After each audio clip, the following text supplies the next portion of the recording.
I thought I had arrived in paradise when I bought that cabin in the mountains. It was my sanctuary, my reward after decades of hard work, of unseen sacrifices, of sleepless nights, building something I could finally call mine. That place represented everything I had ever dreamed of: peace, quiet, the sound of the wind through the pine trees, and the freedom of not having to explain anything to anyone. I had worked my whole life for it. Every dollar invested there carried the weight of my tired hands, my aching knees, and my back that was no longer the same. But it was mine. Only mine. That Friday afternoon, I decided to drive up without giving notice. I needed to escape the city noise, the endless obligations, the phone calls that always seemed to ask for something more. Robert, my son, had been distant these last few weeks. His texts were short, evasive. Sharon, his wife, wouldn't even answer when I tried to reach her. But I didn't want to dwell on it too much. I just wanted to get to my cabin, light the fireplace, make a cup of tea, and look at the mountains until my soul could breathe again. The dirt road crunched under the tires of my SUV. It had rained the previous days, and everything smelled of wet earth and fresh pine. That aroma always comforted me. It always reminded me that there were places in the world where I could still be myself, without masks, without roles to fill. But when I rounded the last curve before reaching the property, something inside me stopped. There were 3 vehicles parked in front of the entrance. One of them was Robert's car. I didn't immediately recognize the other 2, but I knew something was wrong. My heart started beating faster. It wasn't fear, not yet. It was an intuition I had learned not to ignore after so many years of living. I parked a few yards away and stayed seated in the car for a few seconds, trying to understand what was happening. No one had asked me permission to use the cabin. No one had told me they were coming. In fact, the last time I spoke to Robert, he was in the city busy with his job. Oh, that's what he told me. I got out of the car slowly. My legs were shaking a little, not from weakness, but from contained anger. I walked toward the main door, and before I could ring the doorbell, I heard laughter. Loud laughter, celebrating, music. My blood ran cold. I opened the door without knocking. It was my house. I didn't have to ask permission to enter what was mine. The first thing I saw was the living room completely transformed. My furniture was still there, but everything else had changed. The photographs I had hung with so much care, the pictures of my parents, my grandparents, of Robert as a child, all of them had been removed. In their place were new pictures, decorations I didn't recognize, objects that clearly weren't mine. On the dining room table there were open wine bottles, plates of food, dirty glasses. The fireplace was lit. Someone had turned my sanctuary into their own private party. Sharon was the first to see me. She was sitting on my favorite couch, the one I had bought after months of searching for the right one, with a glass of wine in her hand and an expression of complete comfort. When our eyes met, her face changed. What I saw wasn't surprise. It was annoyance. Vexation. As if I were an unwanted interruption to her perfect afternoon. She stood up slowly, setting the glass on the table with a sharp thud that made everyone in the room turn to look at me. Robert was sitting near the window. His face went pale when he saw me. Next to him were Joe and Lucy, Sharon's parents, 2 people I barely knew, but who were now sitting in my living room as if they owned the place. Sharon crossed her arms and walked toward me. Her gaze was pure ice, barely contained disdain. There was no greeting, no explanation, only a question loaded with venom. "What do you want here, you old trespasser?" The silence that followed was so heavy you could have cut it with a knife. No one moved. No one breathed. Everyone was looking at me, waiting for my reaction, waiting for me to break, to apologize, to back down as I probably had so many times before. But something inside me had finally shattered at that moment. It wasn't just the invasion of my property. It was the total lack of respect, the audacity to treat me as if I were the one in the wrong, as if I didn't have the right to be in the place I had bought with my own money, with my own effort. Sharon continued, her voice rising in volume, full of an unfounded confidence. "I'm going to call the police," she said. "You can't just walk into private property like this without permission. This is trespassing." I felt a strange calm take over me. It wasn't resignation. It was absolute clarity. For the first time in a long time, I knew exactly what to do. I wasn't going to scream. I wasn't going to cry. I wasn't going to beg them to explain. I was just going to stay. I was just going to watch as their little world of lies began to crumble. I smiled. It was a small, controlled smile, but Sharon saw it, and something in her expression changed. She had expected screams, tears, perhaps an embarrassed retreat. But not this calm. "Go ahead," I said in a firm, clear voice. "Call the police if you have the nerve." I walked slowly toward the couch opposite hers and sat down. I clasped my hands in my lap and looked at all of them, one by one. Robert avoided my gaze. Joe and Lucy exchanged nervous glances. Sharon was still standing, phone already in her hand, but her finger had stopped over the screen. Something in my attitude had thrown her off. I sat there, in my own house, surrounded by people who had invaded my space, who had lied, who had acted as if I didn't exist. But I no longer felt fear. I no longer felt doubt. I only felt a cold, absolute determination. I was going to reclaim what was mine. I was going to watch as each of them faced the consequences of their actions. And I was going to do it without raising my voice, without losing my composure. Because true strength doesn't shout. True strength waits. And I had waited long enough. Sharon was still standing in front of me, phone in hand, but her fingers weren't moving. I could see the confusion in her eyes, the thinly veiled anger of someone who expected a different reaction. She had bet that I would run out, ashamed, apologizing for interrupting their little celebration. But I didn't move. I stayed seated, staring at her, waiting for her to do exactly what she had threatened to do. "You're not going to call?" I asked in a quiet, almost kind voice. "I told you to go ahead. I'm waiting." Robert stood up abruptly. His face was pale, almost grey. I knew that expression. It was the same one he had as a child, when he knew he had done something very wrong. He walked toward Sharon and put a hand on her shoulder, as if trying to stop her, but she roughly shook him off. "I don't need your permission, Robert," she said without taking her eyes off me. "Someone has to set some boundaries here." Joe, Sharon's father, cleared his throat from his place on the couch.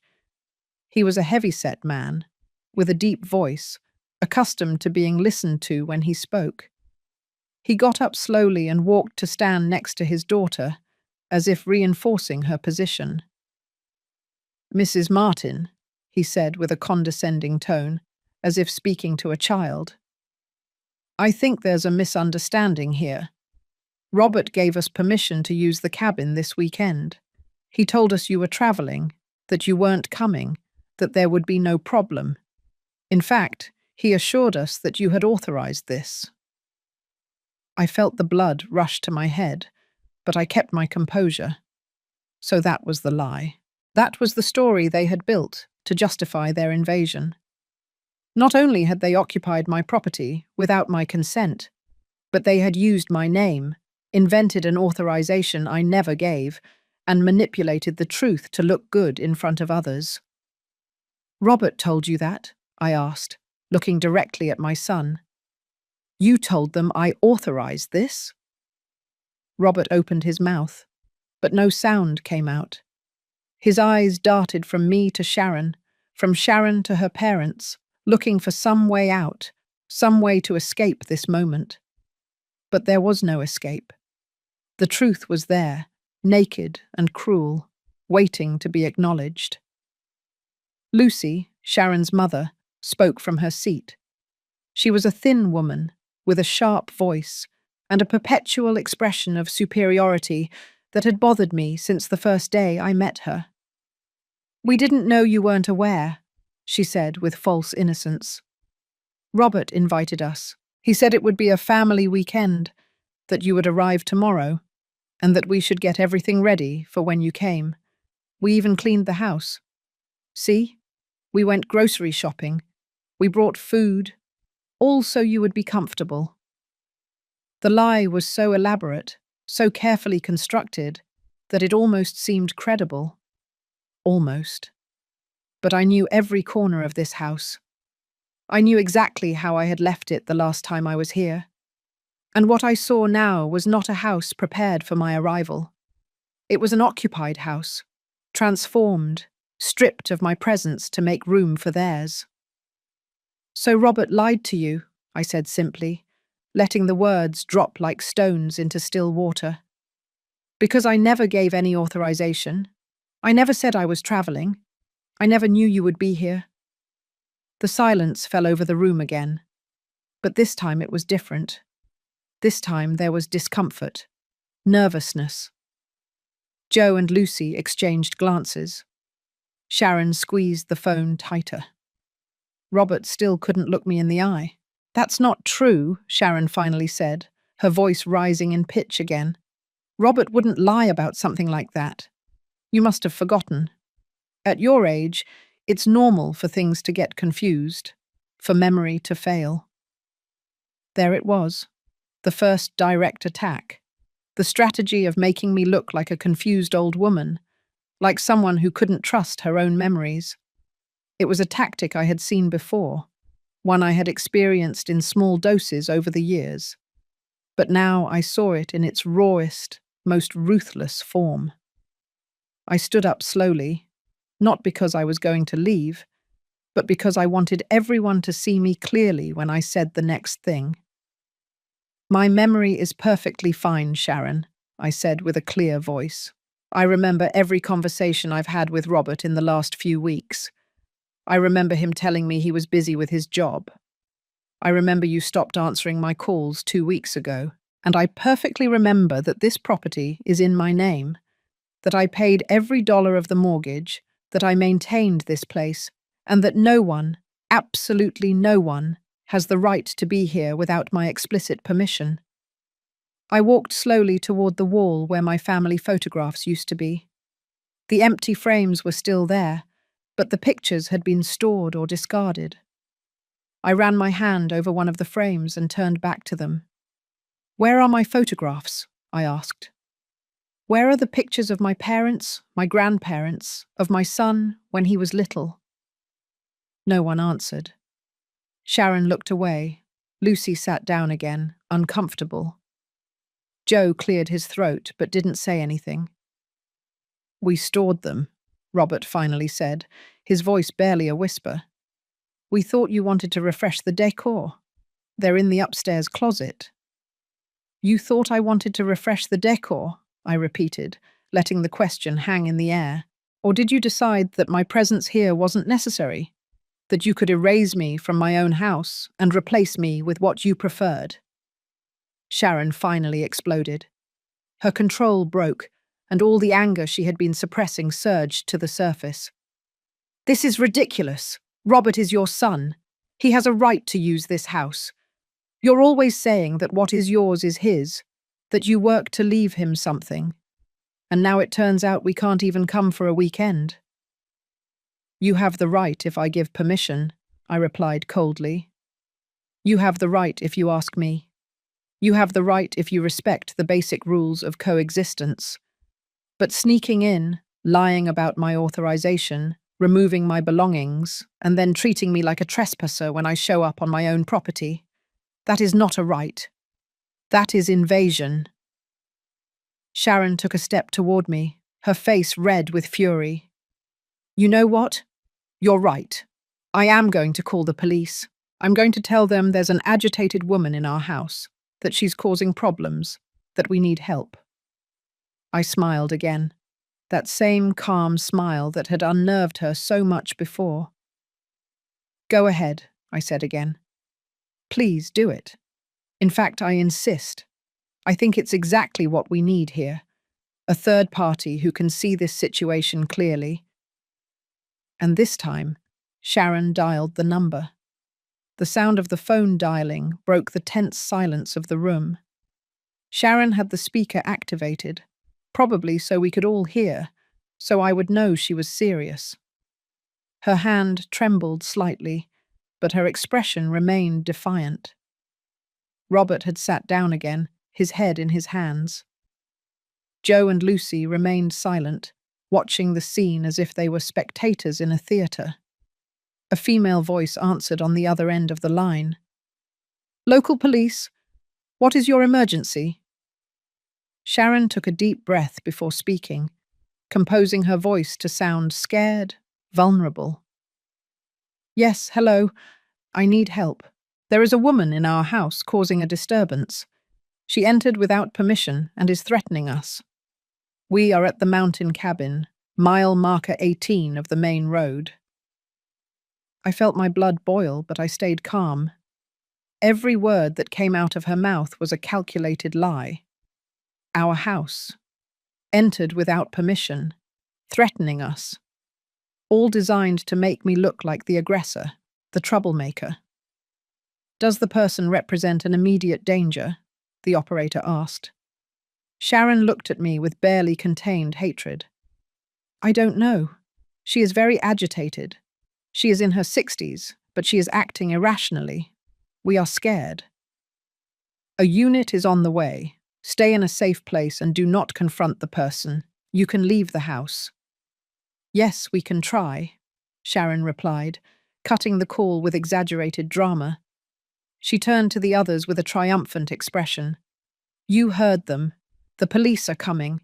You better leave before they arrive, and this gets worse for you. I sat back down on the couch. I crossed my legs and placed my hands in my lap. I wasn't going to move. I wasn't going to give them the satisfaction of seeing me run away. I'm not going anywhere, I said calmly. In fact, I'm eager to speak with the authorities. I think they will find what I have to show them very interesting. The confidence on Sharon's face wavered for a second. Just a second. But I saw it. Robert lifted his head and looked at me with an expression I couldn't decipher. Was it fear? Guilt? Regret? The next 20 minutes were the longest of my life. No one spoke. Joe and Lucy whispered to each other occasionally. Sharon paced back and forth across the room, occasionally looking out the window. Robert remained motionless, like a pillar of salt, and I stayed seated, waiting, with a calm that surprised even myself. Finally, we heard the sound of an approaching engine.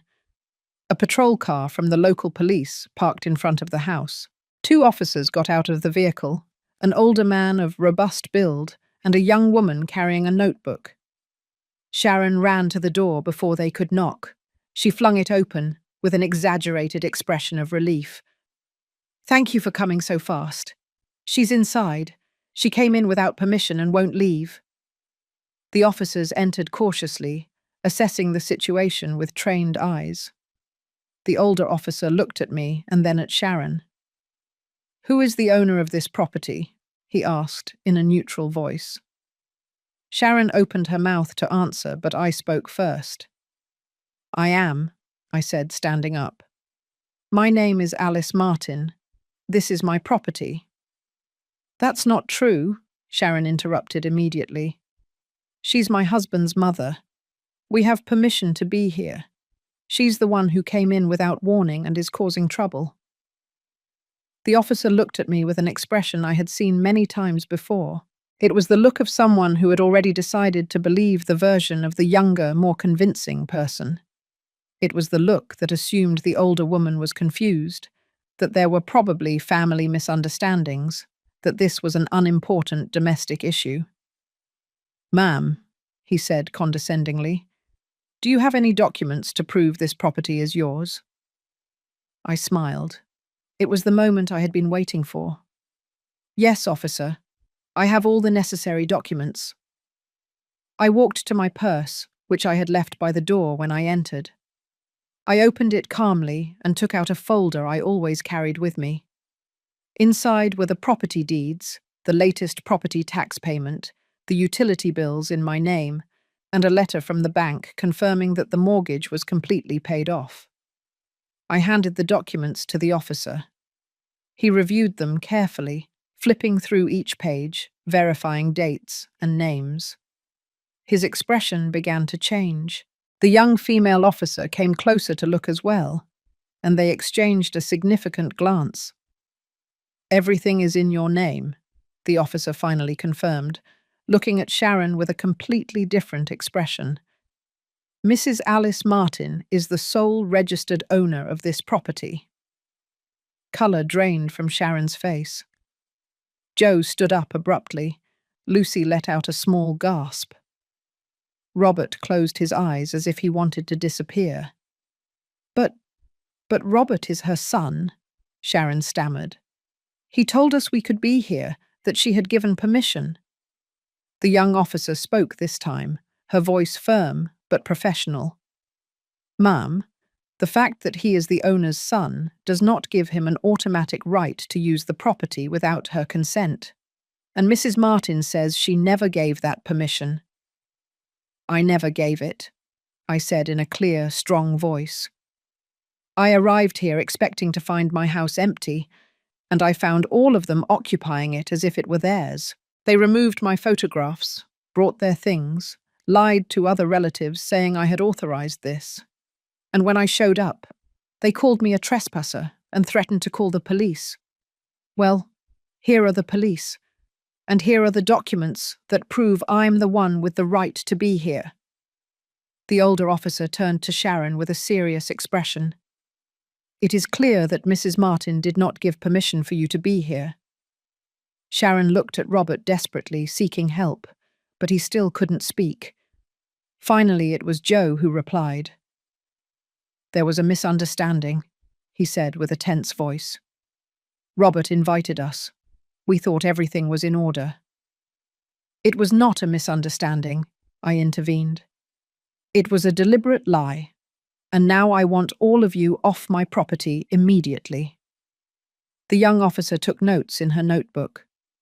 The older officer looked at me with an expression that was now respectful. Mrs. Martin, you are within your rights to ask them to vacate your property. Do you wish to file a formal complaint?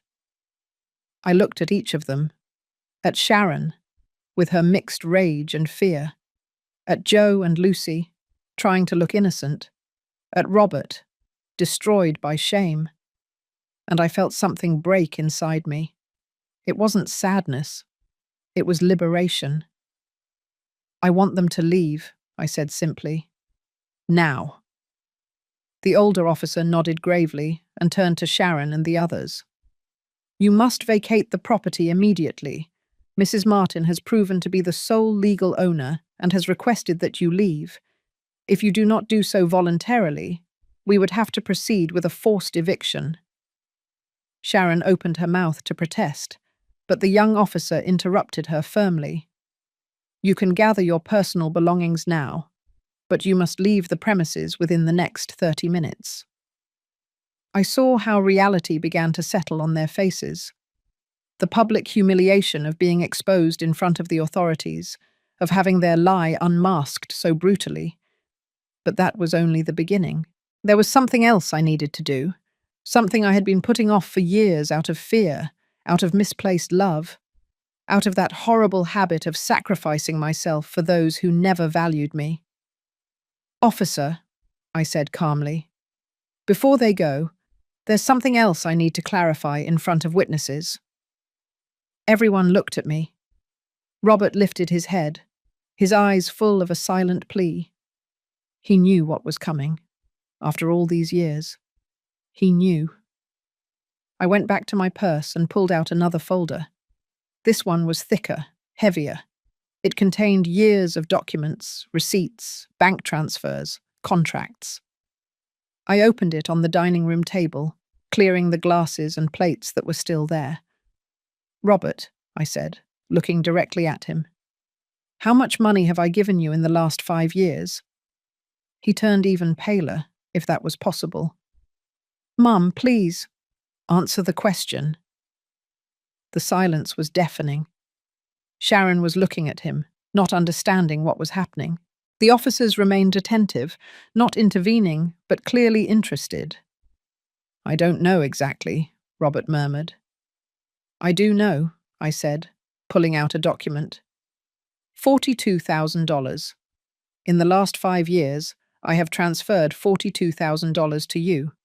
For the down payment on your house, for your car, for your credit card debts, for the wedding party Sharon wanted, for the trip to Europe you took last year.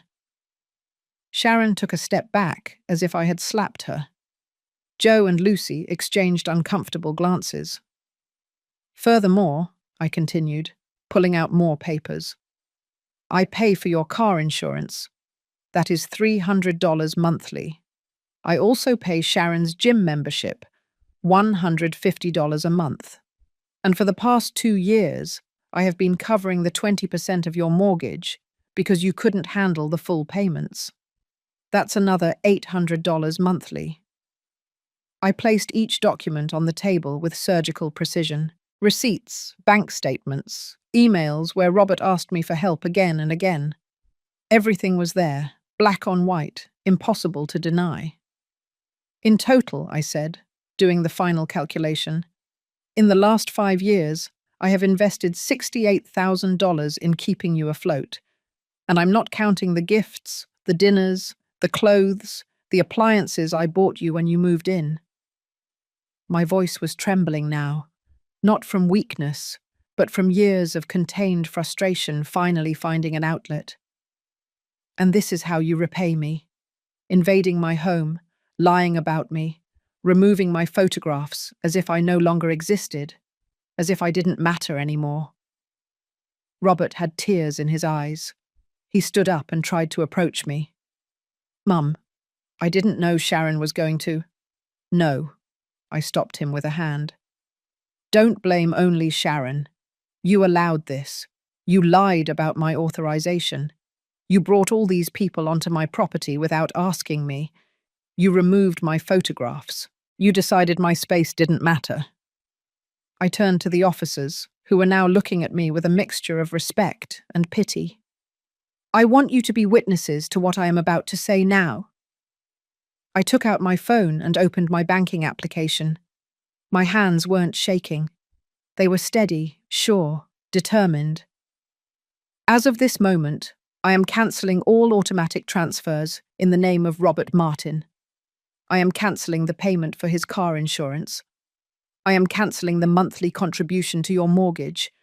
I am cancelling Sharon's gym payment." I pressed button after button, confirming each cancellation. Sharon watched the scene with growing horror. Joe had stood up, trying to comprehend the magnitude of what he was witnessing.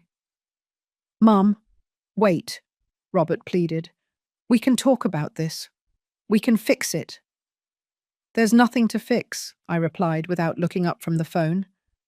"For years I have fixed your problems. I have paid your debts. I have covered your mistakes. And I did it because I loved you. Because you were my son. Because I thought it was my duty to support you. But I confused support with enabling. I confused love with being used." I finished the cancellations and put the phone away. Then I took another document from the folder. "The car you drive, Robert, is in my name because I put down the deposit, and I am the co-signer on the loan. If you stop paying, they come after me. So I am also going to speak with the bank this very week to remove my name from that contract. If you cannot assume the full payment, you will have to return it." "You can't do that," Sharon finally screamed. "That's our car. We need it for work." "You should have thought about that before," I said coldly. "Before you invaded my house. Before you disrespected me. before you assumed I would always be there to bail you out, regardless of how you treated me. Lucy spoke for the first time in several minutes, her sharp voice full of indignation. This is cruelty. They are your family. How can you be so hard on your own son? I turned to her with a calm that surprised even myself. Hard? You want to know what's hard, Lucy? Working 60 hours a week for 30 years to give my son a better life. Sacrificing my own dreams to pay for his studies. Going without vacations because every extra dollar went to him. And then discovering that they see me as a bank, as a resource to be exploited, not as a human being who deserves respect and consideration. My voice rose for the first time, charged with years of accumulated pain. You arrived here 3 months ago when Robert and Sharon invited you to live with them because they couldn't afford your rent. And do you know who is subsidizing that generosity? I am. With the $800 monthly I put toward the mortgage, I am paying for you to have a roof over your heads, while you treat me like a trespasser in my own property. Joe opened his mouth, but no sound came out. The truth was too obvious, too brutal to deny. I took the last document from the folder. It was the contract for the house where Robert and Sharon lived. This is the copy of the mortgage agreement. Tomorrow morning I am going to contact the bank and request to remove my monthly contribution. You will have to cover the full payment yourselves. If you can't, the bank will begin foreclosure proceedings in 90 days. The silence that followed my words was absolute. Even the officers seemed uncomfortable with the tension filling the room. Sharon had her hands over her mouth, her eyes wide, as the magnitude of what had just happened began to sink in. Joe and Lucy were pale, motionless as statues. And Robert simply wept in silence, tears running down his cheeks, making no effort to stop them. I put all the documents back into the folder, with slow, deliberate movements. Each paper I folded was a chapter closed, a tie cut, a chain broken. You have 30 minutes to collect your things and leave, I said, looking at the older officer. That is correct, he nodded, consulting his watch. That's right, Mrs. Martin. We will wait outside to ensure the eviction is carried out without incident. The two officers stepped out onto the porch, leaving us a moment of privacy that I hadn't asked for, but which they probably deemed necessary. It was the last chance for the family to say what they had to say, to try one last emotional plea. Robert was the first to move. He approached me with slow, hesitant steps, like a child who knows he has made a terrible mistake and doesn't know how to fix it. Mom, his voice broke. Mom, I'm sorry. I am so sorry. I didn't want things to come to this. I thought you wouldn't mind us coming up for a few days. A few days, I repeated without emotion. And the photographs? And the lie that I had given permission? And treating me like a trespasser when I showed up? That was Sharon, he said quickly. She was nervous. She didn't think. No, I interrupted him firmly. Don't blame only her. You were here. You saw how she treated me. You didn't say anything. You didn't defend me. You allowed your wife to call me an old trespasser in my own house, and you sat there without saying a word. He lowered his head, unable to deny the truth of my words. Sharon finally found her voice, but now it sounded different. There was no longer arrogance, no contempt. There was pure panic. Alice, please. You can't leave us like this. How are we going to pay the mortgage? How are we going to keep the car? Robert has to go to work. I have my job. Without the car, we can't. You should have thought about that before, I said with a calm that surprised even me. Before you played with fire. Before you assumed I would always be there to clean up your messes, regardless of how you treated me. Joe attempted a different approach, his voice now soft, almost pleading.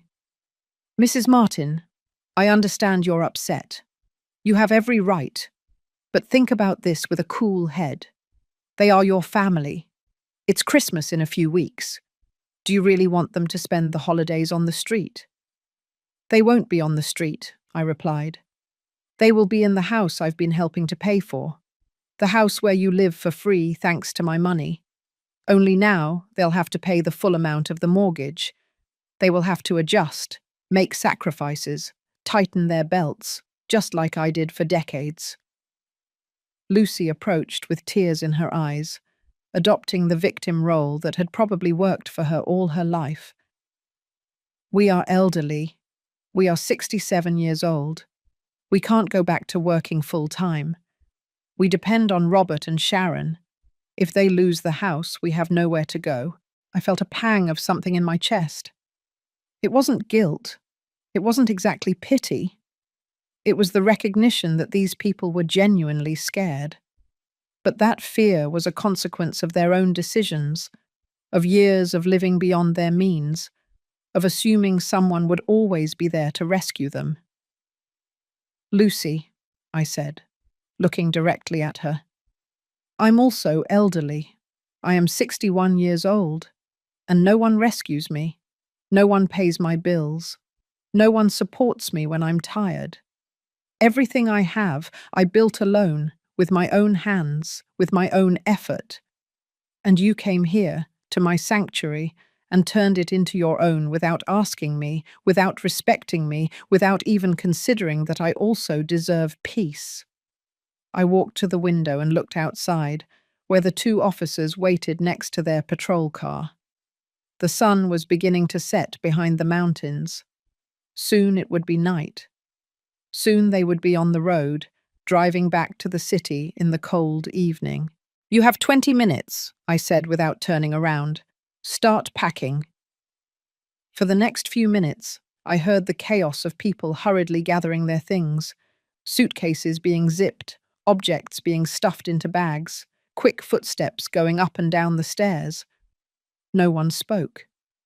Only the sound of urgency, of contained panic, of a world crumbling. Sharon walked past me carrying a large bag. She stopped for a second, as if to say something, but finally just kept walking. Joe and Lucy came down with their belongings, avoiding my gaze. Robert was the last to come down. He carried 2 suitcases, and his face was swollen from crying. He stopped in front of me. He opened his mouth. He closed it. He opened it again. Mum, is there any way to fix this? Any way you can forgive us? I looked at him for a long moment. I saw the child he had been, the son I had loved more than my own life, but I also saw the man he had become, a man who had learned to take without giving, a man who had confused my love with weakness. Robert, I said softly, forgiveness doesn't come with an attached check. If I can ever forgive you, it will be because you have learned to be responsible for your own life, because you have understood that loving someone doesn't mean using them, because you have grown, but without my help. Without my help, I interrupted him. You will learn what I had to learn alone, that life is hard, that nobody owes you anything, that respect is earned and dignity is protected.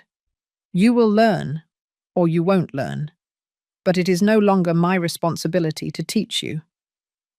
The older officer appeared at the door.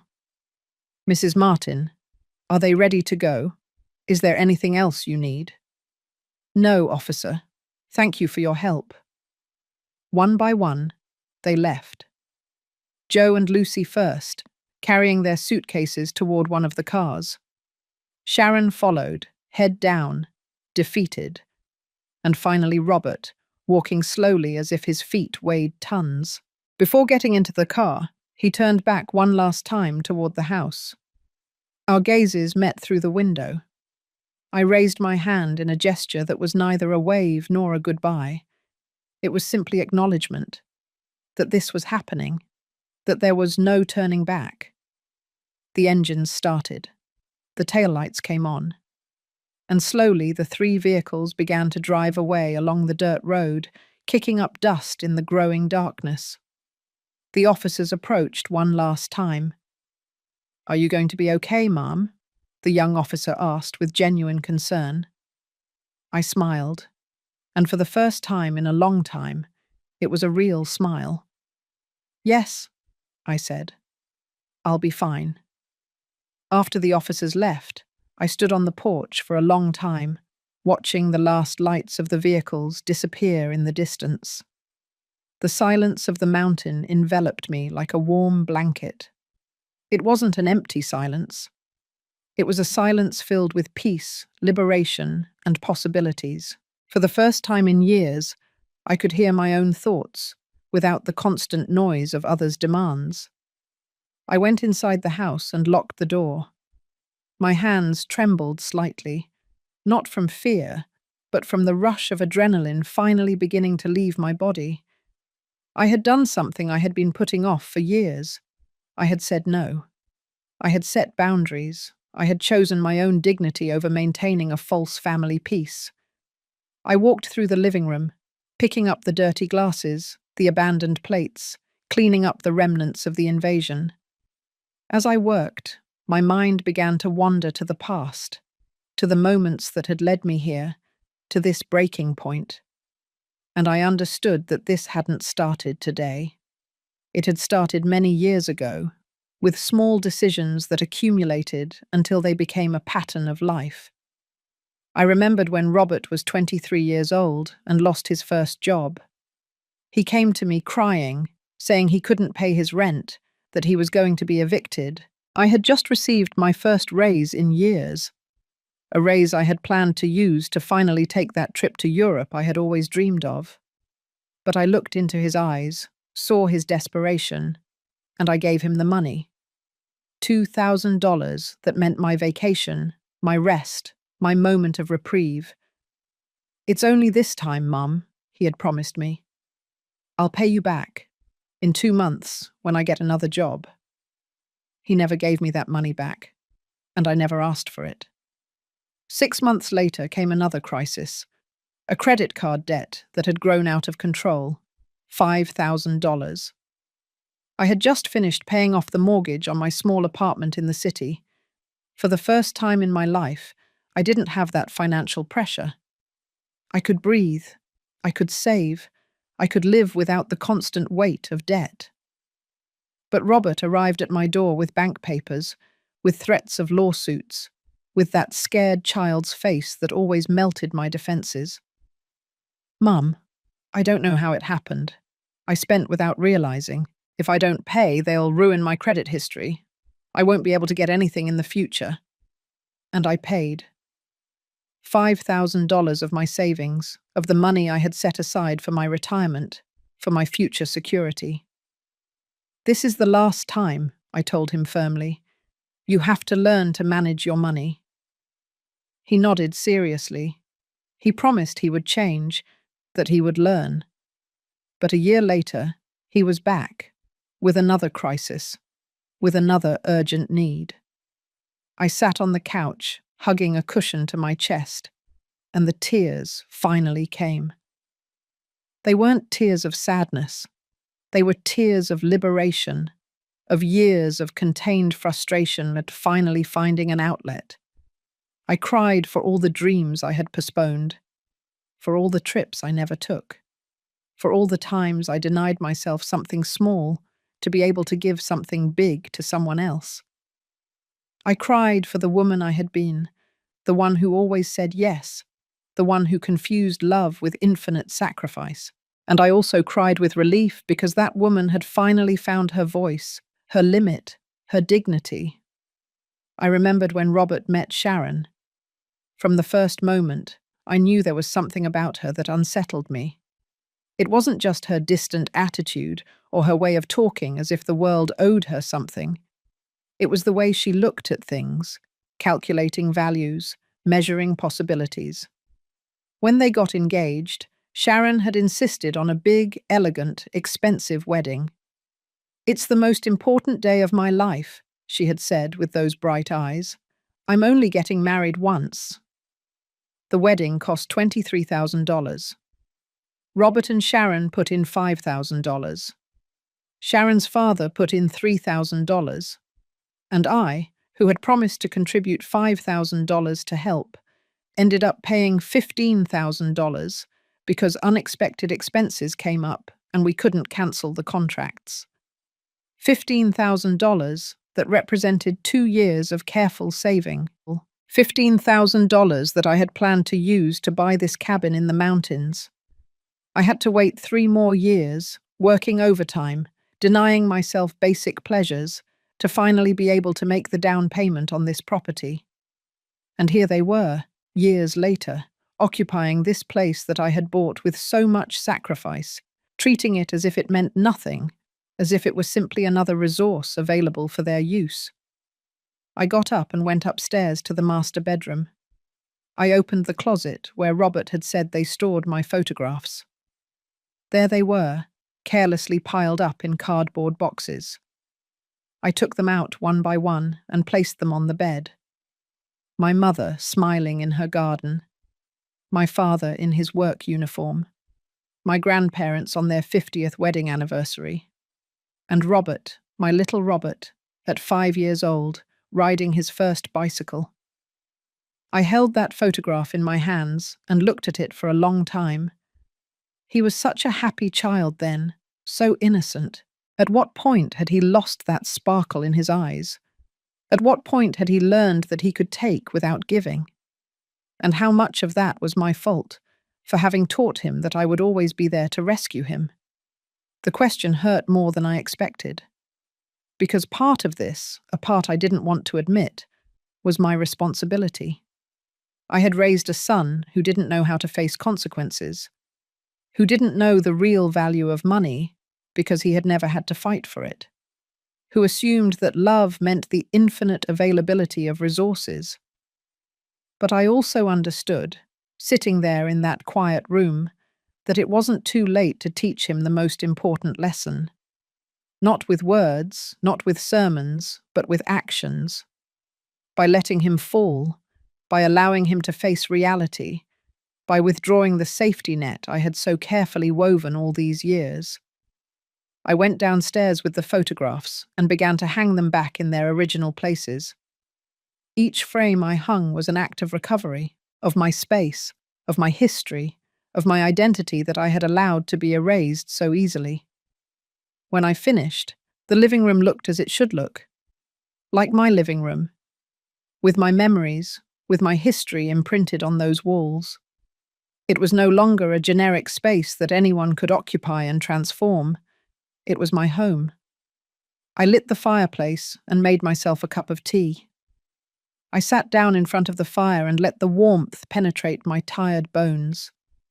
It had been an exhausting, emotional, devastating day in many ways, but it had also been liberating. I took out my phone and checked the confirmations of all the cancellations I had made. Robert's car insurance, cancelled. The monthly contribution to his mortgage, cancelled. Sharon's gym payment, cancelled. Each notification was a reminder that I had done it, that I had taken the step, that there was no turning back. My phone vibrated with a message. It was from Robert. "Mum, we made it home. Please reconsider. We can't do this without your help. I beg you." I looked at the message for a long time. My fingers moved over the keyboard, writing and deleting responses over and over. Finally, I wrote something simple. "Robert, I love you. But love doesn't mean allowing you to disrespect me. Learn to live within your means. Learn to value what you have. Learn to be responsible. When you do that, we can talk." I sent the message, and then, with a determined movement, I blocked his number. The first 3 days at the cabin were of absolute silence. I received no calls. I had no messages. There were no attempts at contact. It was as if I had cut a cord that connected me to a world of constant demands, and now I simply floated in space, free but also strangely alone. I spent the mornings walking in the woods around the property, watching the light filter through the pine trees, listening to the birds sing as if celebrating my presence. In the afternoons, I read books I had bought years ago and never had time to open. I cooked simple food just for myself, without having to worry about anyone else's tastes. I slept deeply, without sudden awakenings, without that nocturnal anxiety that had been my companion for so long. It was peace, it was freedom. But there were also moments when doubt crept through the cracks in my determination. On the fourth day, I decided to return to the city. I had things to resolve, promises to keep.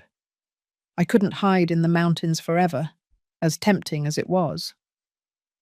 As I drove back, I mentally rehearsed the conversations I would have to have with the bank, with the insurance company, with the lawyers, if necessary.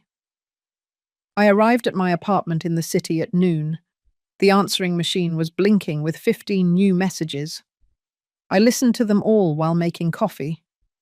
3 were from Sharon, each one more desperate than the last. 4 were from unknown numbers that were probably Joe and Lucy trying to communicate from other phones. 5 were from family friends, clearly contacted by Robert to intercede. And 3 were from the bank. I started with the bank. I called the number they had left, and a representative answered. "Vicente, Mrs. Martin," he said. "We're calling because we noticed you cancelled your monthly automatic transfer. We wanted to confirm if this was intentional or if there was an error in the system." "It was completely intentional," I replied firmly. "I want to remove my monthly contribution to my son's mortgage, and I also need to talk about removing my name as co-signer on his car loan." There was a pause on the other end of the line. I could hear rapid typing. "I understand. Regarding the car, your son would have to refinance the loan without you as a co-signer, which would require him to qualify on his own. Do you want us to send the necessary documentation?" "Yes, please. And regarding the mortgage, without your monthly contribution, the payment would increase by $800. Is your son aware of this change?" "He is aware," I said, although I didn't know if he had really processed the magnitude of what it meant. "He will have to find a way to cover the full amount." "Very well, we will process the changes. Just to inform you, if there were 3 consecutive missed payments, the bank would initiate foreclosure proceedings." "I understand. Thank you for the information." I hung up and stared at the phone. 3 months. Robert had 3 months to find $800 extra each month. It was possible, if they reduced expenses, if Sharon worked more hours, if they stopped living beyond their means. But it would require sacrifice, discipline, maturity. The phone rang almost immediately. It was a number I didn't recognize, but I decided to answer. "Alice?" It was Lucy's voice, trembling, pleading. "Please, don't hang up. I need to talk to you." I took a deep breath. "What do you want, Lucy?" "I came to the bank this morning with Robert. They told us you cancelled everything. The car insurance, your part of the mortgage." "Alice, we can't afford all that. Robert earns $1,800 a month. The full mortgage is $1,400. The car insurance is $300. The bills for electricity, water, and internet are another $250. How are we going to live on $150 a month?" I did the math quickly in my head. The numbers didn't add up.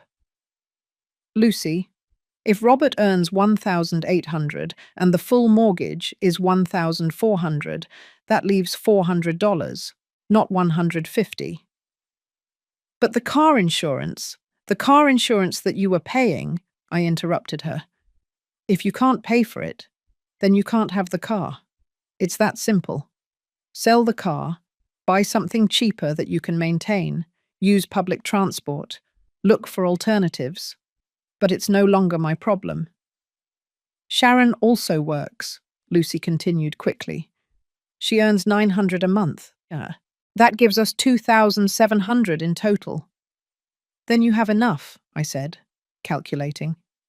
$1,400 for the mortgage, $300 for insurance if you decide to keep the car, $250 for utilities. That's $1,950. That leaves you $750 for food, gas, and other expenses. It's tight, but it's possible.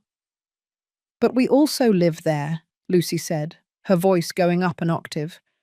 Joe and I need to eat. We need our medications. Joe has to go to the doctor every month. That costs $120 because we don't have insurance. And there was the real reason the numbers weren't working. It wasn't just Robert and Sharon. It was 4 adults living on the income of 2, and one of them had significant medical expenses. Lucy, how old are you and Joe? 67, and neither of us works. Joe had a heart attack 2 years ago. He can't work, and I take care of him.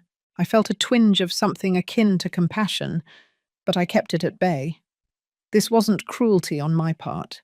It was reality. Lucy, understand something. I am also close to 70. I also have medical expenses. I also get tired. The difference is that I worked my whole life to secure my future. I saved, I invested, I prepared. And now that I could finally rest, I discovered I was supporting 6 people besides myself. But we're family. Being family doesn't mean I have to sacrifice my financial security for yours, I said firmly, especially after how you treated me. You invaded my property, you disrespected me, you called me a trespasser, and now you want me to keep paying your bills. There was silence on the other side. Then I heard sobbing. I don't know what we're going to do, Lucy cried. We have nowhere to go. We don't have any savings.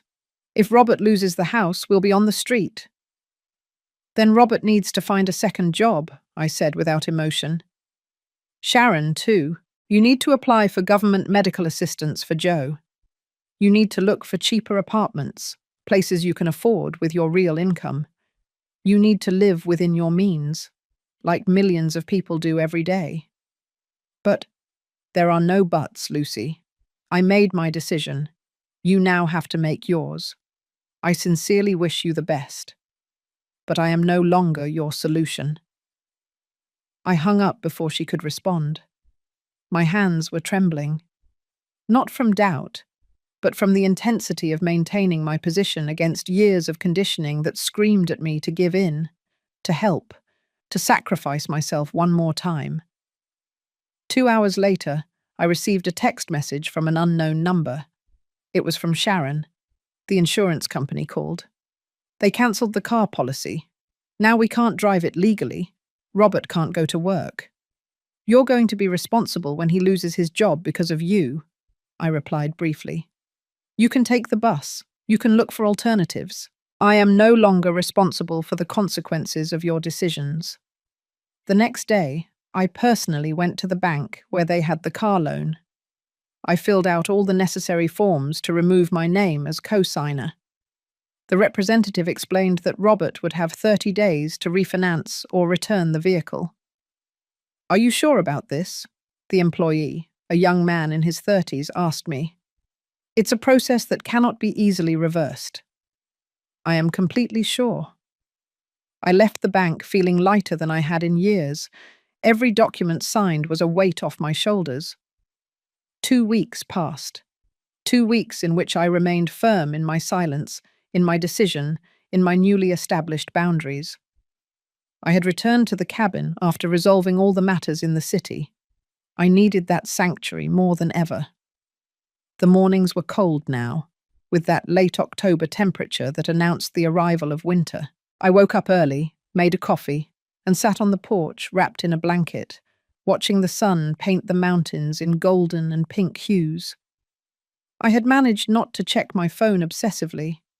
I kept it on silent most of the day, checking it only at night. Messages kept coming, but less frequently. 3 from Robert, automatically blocked. 2 from unknown numbers that I deleted without reading. 1 from a distant cousin asking if it was true that I had thrown Robert out on the street, clearly fueled by distorted versions of the facts. But that Friday afternoon, when I checked the phone before making dinner, there were 15 missed calls, all from the same unknown number, and 3 voicemails. Something in my stomach tightened. 15 calls in one day was not normal, not even in the middle of a family crisis. I took a deep breath and listened to the first message. It was Robert. His voice sounded broken, barely recognizable amidst the sobs. "Mom, please, please answer. I need to talk to you. Everything is falling apart. Everything. Please." The second message was 2 hours later. This time his voice sounded different. Not desperate, but defeated. "Mum, I lost my job. I was fired today. I was late 3 times this week because the bus doesn't arrive on time, and my boss said he couldn't tolerate it anymore. Without the car, I can't be punctual. And now I have no way to pay for anything. Nothing." The third message was from only 30 minutes ago, and it wasn't Robert speaking. "Mrs. Martin, this is Joe." His voice sounded tired, old. "I need you to know what is happening here. Robert and Sharon have been fighting non-stop for 3 days. She blames him for losing his job. She blames him for the gym expenses and going out with friends. They both blame us for living here. Last night, Sharon yelled at him that she didn't sign up to support his elderly in-laws. Robert replied that her parents don't contribute anything either. "We are destroying ourselves." He paused, and I heard his labored breathing. "My wife hasn't stopped crying in 2 days. I can't sleep because of the chest pain. The shouting doesn't stop. The bank called yesterday, saying the first mortgage payment is overdue. Sharon is looking for cheap apartments for Joe and me to move into, but with my condition, no one wants to rent to us. And now Robert is talking about declaring bankruptcy." I closed my eyes and let the phone fall onto my lap. The image Joe painted was one of total collapse, of a system that had worked precariously thanks to my financial support, and that now, without that support, was falling apart in the most destructive way possible. Part of me, the part that had been a mother for 61 years, wanted to grab the phone and call. I wanted to say that everything would be okay, that we would find a solution, that I would fix this as I had always fixed everything. That part hurt me physically, as if claws were digging into my chest. But there was another part, newer but also stronger, that knew this was exactly what had to happen, that this pain, this chaos, was the price of years of irresponsibility, and that if I intervened now, if I rescued the situation one more time, I would only be postponing this inevitable moment. I would only be guaranteeing that in 5 years, or 10, we would be in exactly the same place. The phone vibrated in my hand. Another text message. "Mum, it's me. I know you blocked my number, but Sharon let me use hers. Please, just listen to me. I'm not asking you for money. I just need advice. I don't know what to do. The bank gave me 15 days to pay or start foreclosure. I don't have a job. Sharon is looking for a second job, but it takes time. Her parents have nowhere to go, and she told me this morning that if I don't resolve this, she is going to divorce me." I read the message 3 times. "I'm not asking you for money. I just need advice." It was the closest to taking responsibility that I had seen from Robert in years. But was it real? Or was it just another manipulation? Another way to open the door to eventually ask for exactly what he said he wasn't asking for? I didn't answer. I put the phone away and went for a walk in the woods while there was still light. I needed to clear my mind. I needed fresh air in my lungs. I needed to remember why I had made this decision. When I returned, it had gotten completely dark. I lit the fireplace and made myself a simple dinner. As I ate, the phone rang again. This time I answered without thinking. "Hello?" "Alice. Thank goodness." It was Sharon. Her voice sounded completely different from the last time I had heard it. There was no arrogance, no contempt. There was only exhaustion and defeat. I know I don't have the right to call you. I know I treated you horribly. But I need you to know something. I waited without saying anything. You were right, Sharon continued, her voice breaking. You were right about everything. We were living beyond our means. We spent without thinking because we knew you would always be there to rescue us. We used you. We disrespected you. And now we are paying the price. I remained silent. My parents are moving out in 3 days. We found a room in a shared house that agreed to rent to them despite my dad's condition. It costs $400 a month, and it's horrible, small, in a bad neighborhood, but it's what we can afford. I got a second job cleaning houses at night. Robert is looking for anything, whatever. And we submitted the application for government medical assistance for my dad. She paused, and I heard her breathe deeply. I'm not calling to ask you for money, she finally said. I'm calling because I need you to know that I understand. I understand why you did it. And even though it hurts, even though I'm terrified, I know it's what we needed. A reality check. And Robert? I finally asked, my voice sounding strange after the long silence. He understands too. Sharon let out a bitter laugh. Robert is devastated. He won't stop crying. He says he failed you, that he failed as a son, as a husband, as a man. I think this is the first time in his life that he is really facing the consequences of his actions without having a safety net. Are you going to lose the house? I asked, though I already knew the answer. Probably. Unless Robert finds a job in the next few days and we can pay something to the bank to negotiate a payment plan. But even if we manage it, we are going to have to sell the car, cut expenses, live completely differently. There was a long silence. Sharon was breathing on the other end of the line, waiting for me to say something, to offer something. Sharon, I finally said, do you know how much I've worked in my life? No. Since I was 16, 45 years working, 45 years getting up before dawn, coming home after dark, 45 years postponing my dreams to build security, and in the last 5 years, I have given $68,000 to support you. $68,000 that represent years of sacrifice. I know, she whispered, and still you treated me like a trespasser in my own house. As if I didn't matter. I'm sorry. God, I am so sorry. Sorry is not enough, Sharon, I said with a firm but not cruel voice. Sorry is just words. What I need to see are actions, real changes, true responsibility. And that takes time. A lot of time. There was a heavy silence on the other end of the line.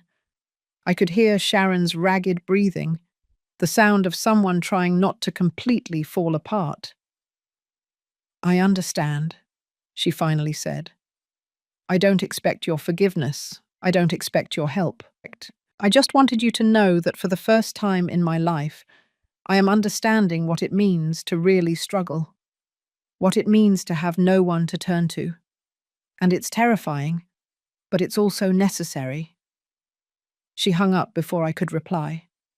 I kept holding the phone, looking at the screen that now showed the call duration. 8 minutes and 40 seconds. 8 minutes that had spoken more truth than years of previous conversations. I didn't feel triumph. I didn't feel satisfaction at seeing them suffer. I felt something more complex, more nuanced. It was relief mixed with sadness. It was strength mixed with pain. It was the certainty of having done the right thing, even though it hurt deeply. The following days passed in a strange stillness. I kept receiving sporadic updates, unrequested but not rejected. Joe and Lucy moved into the shared room. Robert got a temporary job in a warehouse, working night shifts for $11 an hour. Sharon continued cleaning houses in addition to her regular job. Between the two of them, they earned enough for food, for basic utilities, but not for the mortgage. The bank initiated foreclosure proceedings. They had 60 days to vacate the property. Sharon found a small one-bedroom apartment in a modest neighborhood. It cost $600 a month. It was all they could afford. They sold most of their furniture to gather the deposit. 3 weeks after that last conversation with Sharon, I received an unexpected call. It was from a number I didn't recognize, but this time I decided to answer. "Mrs. Martin?" It was a male voice, formal, professional. "Yes, this is she. My name is Marcus Flores. I am a financial counselor. Your son Robert came to see me this week, seeking help organizing his finances. During our session, he mentioned what had happened between you. He asked permission to give you my number in case you wanted to speak with someone neutral about the situation." I was surprised. Robert had sought professional help. That was something he had never done before. "And why are you calling me?" "Because part of my job is to help families rebuild not only their finances, but also their relationships," he explained. "And because Robert authorized me to share something with you that I think you should know." I waited in silence. "Your son cried throughout the first session, not because he had lost his house or his car. He cried because he understood, really understood for the first time, how much he had abused your generosity. He showed me the records of everything you had given him over the years, and he told me he had no idea it had been so much, that he had never added it up, that he had never seen the whole picture." I felt a knot form in my throat. "We are working on a plan for him and Sharon to live within their real income. It's tight, very tight, but it's possible. And for the first time, he is committed to making it work without external help." "Are you asking me to help him?" I asked directly. "No," Marcus replied firmly. "In fact, I told Robert that the worst thing that could happen now would be for you to intervene and rescue the situation. I told him that this moment, as painful as it is his opportunity to grow, to learn, to become the man he needs to be. So why are you calling me?" "Because I also work with parents who have had to make difficult decisions like yours. And I know that even though it's the right thing to do, it doesn't stop hurting. I wanted you to know that your son is taking this seriously, that he is changing, and that someday, when the time is right, he will probably want to talk to you, not to ask for help, but to thank you for forcing him to wake up." We hung up after a few more minutes of conversation. I sat in front of the fireplace for a long time, processing what I had just heard. There was a part of me that wanted to believe Robert was truly changing, but there was another part, more cautious, that knew that true change takes time, that words are easy and actions are difficult. 2 more months passed. December arrived with its biting cold and short days. I stayed at the cabin practically the entire time, enjoying the solitude I had craved for so long. I read, I walked, I cooked, I slept. I lived without the constant weight of others' demands. And I discovered something surprising. I was happy, genuinely happy in a way I couldn't remember being in years. On Christmas Eve, as I prepared a simple dinner just for myself, the phone rang. It was an unknown number, but something made me answer. "Mom." It was Robert. His voice sounded different, more mature, calmer. "Robert," I said neutrally, "I know you don't want to talk to me, and I completely understand, but it's Christmas, and I needed to call you, not to ask you for anything, just to tell you something." I waited. "Thank you," he said simply. "Thank you for doing what none of us had the courage to do.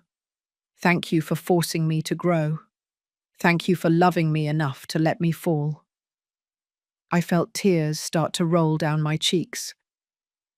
Sharon and I are in the new apartment. It's small, but it's ours. Paid for with our money. I'm working 2 jobs now. She is too. We are tired all the time, but we are okay. And for the first time, I understand what you lived through all those years. The sacrifice, the effort, everything. I'm glad to hear that, I said with a trembling voice. I'm not calling to ask you to come back into my life, he continued. Not yet. I know I need to show you that the change is real, that it's not temporary. But I wanted you to know that I am trying, really. That's all I ever wanted, I said softly. For you to learn to rely on yourself, for you to become a responsible man. I know, Mum, and I'm going to achieve it, even if it takes years. After hanging up, I stared at the fire for a long time. I didn't know if Robert would really change. I didn't know if we could ever rebuild our relationship. But for the first time in a long time, I had hope. A cautious, protected hope, but hope nonetheless. 2 days later, I received a final message. It was from Sharon. Merry Christmas, Alice. Robert doesn't know I'm writing this to you. I just wanted to say that you were right about everything, and that if you can ever forgive us, we will be here, working hard to deserve that forgiveness. But if you can't, we understand that too. We wish you peace and happiness. You deserve it more than anyone. I read the message several times. Then I put it away without responding. Not because I was being cruel, but because I had nothing to say yet. Forgiveness, if it came, would come with time, with sustained actions, not with pretty words. I got up and walked to the window. Snow had begun to fall softly, covering the forest with a white, silent mantle. It was beautiful. It was peace. It was the world I had built for myself after decades of building worlds for others. I took out my phone and opened the settings. I checked the list of blocked numbers. Robert's was still there. My finger hovered over the option to unblock him, but I didn't do it. Not yet. Because true strength wasn't in unblocking the number. It wasn't in building bridges before they had proven themselves trustworthy again. True strength was in maintaining my boundaries, in protecting my peace, in not confusing love with enabling, in not sacrificing my dignity for the temporary comfort of pretending everything was okay when it wasn't. I put the phone away and returned to my chair by the fire. I picked up the book I had been reading and opened it to the marked page. Outside, the snow kept falling. Inside, the fire crackled with warmth and light. And I, Alice Martin, 61 years old, was finally at peace. I had learned the most important lesson of all, that loving someone doesn't mean destroying yourself in the process, that being a mother doesn't mean being a martyr, that saying no, setting boundaries, protecting your space and your dignity is not selfishness. It is survival. It is self-respect. It is true love, the kind of love that teaches instead of enables, that strengthens instead of weakens. And if Robert ever came to my door, not with words, but with years of sustained change behind him, maybe we could talk. Maybe we could rebuild. But it would be on my terms, with my limits clearly established, with my dignity intact. Because this time, for the first time in my life, I was the priority. And that wasn't selfishness. That was justice. That was liberation. That was finally freedom.